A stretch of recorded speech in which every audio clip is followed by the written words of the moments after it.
Abraham is a familiar biblical figure known as the father of faith. If you look closely at the story of Abraham's family, it can be said that they also provide many helpful examples of obedience to God's directions.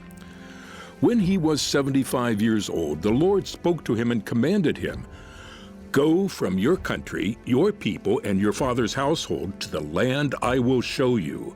That's recorded in Genesis chapter 12 and verse 1. In trustful obedience, Abraham uprooted his family and all that he had as the Lord had told him. The journey was an act of faith to leave comfort and security to go to an unknown land. Another act of obedience of Abraham occurred after the birth of his son Isaac. One day, God said to Abraham, "Take your son, your only son whom you love, Isaac, and go to the region of Moriah. Sacrifice him there as a burnt offering on a mountain I will show you." That's noted in Genesis chapter 22, verse 2. Once again, Abraham obeyed God without saying a word. As a result, God did not sacrifice Isaac, but also promised him, "I will surely bless you and make your descendants as numerous as the stars in the sky and as the sand on the seashore. Your descendants will take possession of the cities of their enemies, and through your offspring, all nations on earth will be blessed because you have obeyed me." That's according to Genesis chapter 22, verses 17 and 18. In the matter of offering Isaac, we also see Isaac's obedience. The conversation between the father and son going up the mountain together to make a sacrifice brings tears to one's eyes. Isaac spoke up and said to his father Abraham, "Father?" "Yes, my son," Abraham replied. "The fire and wood are here," Isaac said, "but where is the lamb for the burnt offering?" Abraham answered, "God himself will provide the lamb for the burnt offering, my son." And the two of them went on together, according to Genesis chapter 22, verses 7 and 8. Isaac would never have dreamed that his father would be sacrificing him. And in fact, when he was tied to the altar, he had the strength to break free because he was a boy and his father was advanced in years. But he did not resist. He obeyed completely.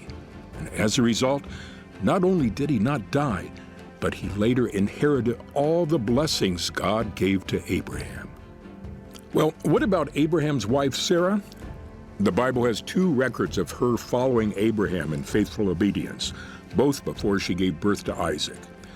The first time was shortly after they moved to Canaan, when they traveled south to live in Egypt for a time because of a famine. As written in Genesis chapter 12, verses 11 through 13.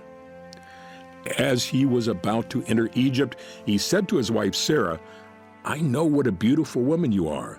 When the Egyptians see you, they will say, 'This is his wife,' and then they will kill me, but they will let you live. So say you are my sister, so that I will be treated well for your sake, and my life will be spared because of you." Well, Sarah followed Abraham's directions. As a result, Abraham preserved his own life, but Sarah was taken into the palace of the Egyptian Pharaoh. God later inflicted diseases upon Pharaoh's house to let him know the truth, and Sarah was safe. The other one was many years later when they were living in the southern part of the land of Canaan near Gerar. As told in Genesis chapter 20, verse 2, "And there Abraham said of his wife Sarah, 'She is my sister.' Then Abimelech, king of Gerar, sent for Sarah and took her. Again God stretched out his hand and told Abimelech the truth in a night dream, and Sarah was rescued in time." Even under such dangerous circumstances, Sarah was willing to follow her husband's guidance twice. Therefore, it's conceivable that she followed Abraham's words in normal times. It is said in 1 Peter chapter 3, verses 5 and 6, "For this is the way the holy women of the past who put their hope in God used to adorn themselves. They submitted themselves to their own husbands, like Sarah, who obeyed Abraham and called him her Lord. You are her daughters if you do what is right and do not give way to fear." In Genesis chapters 16 and 21, it's also recorded that Abraham submitted to his wife Sarah twice. When they had lived in Canaan for 10 years, Sarah was still barren, And in her desperation, she suggested to her husband, "Go sleep with my slave. Perhaps I can build a family through her." Genesis 16:2. Abraham agreed and took Hagar, the Egyptian maidservant, as his concubine. 13 years after Hagar gave birth to Ishmael, Sarah herself conceived and gave birth to Isaac. As Sarah became displeased with Hagar and her son, she came up with another idea and said to Abraham, "Get rid of that slave woman and her son, for that woman's son will never share in the inheritance with my son Isaac," as noted in Genesis chapter 21, verse 10. This period of time demonstrated a lapse in Abraham's faith. The promise had been that Sarah would bear him a son, yet he was impatient and doubted God's power to fulfill the promise. Abraham really shouldn't have taken Sarah's advice to take a concubine. Well, these events and many others in Abraham's home help us realize we can trust and obey God's commands 100% because God makes no mistakes.